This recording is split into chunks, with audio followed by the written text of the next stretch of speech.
Okay, I'm now going to work the belly on bowstave 719 and see what we can do with these limbs as far as manipulating them to as straight as possible.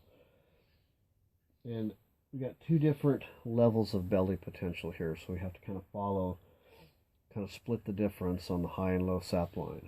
And we've seen that as I described to you, got a high line because that roll in the top of the bow. The back of the bow. So we're going to be kind of doing a little bit of a battle here.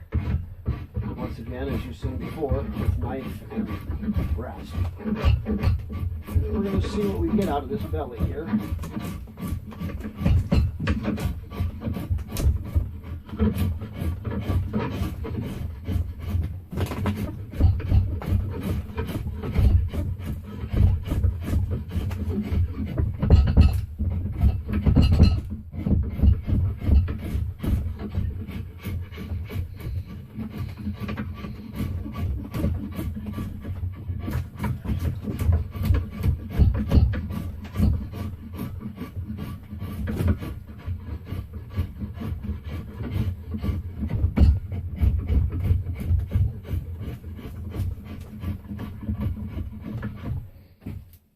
There comes a point here with this, and I can't register the way it's laying in the jig right now in this vise.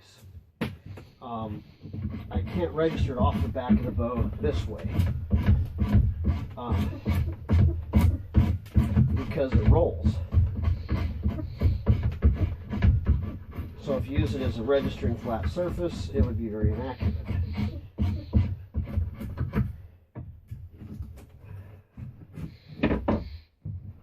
Show you a little divot here that happened. We're going to be really careful with this guy right here. Now there's enough mass there. I got to work around this mostly with a rasp and keep that from bursting any further, because that behavior will keep expanding all the way through here. So I have to watch that very carefully.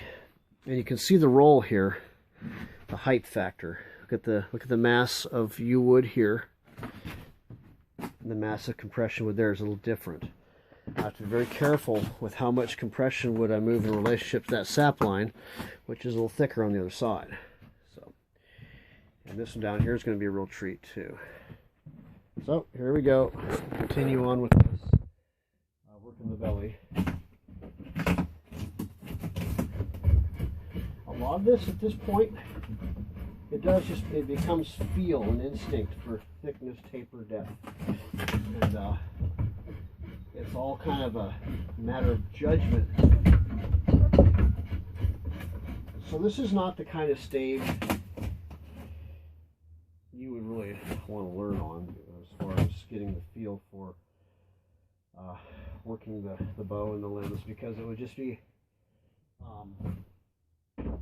there's so many different rules.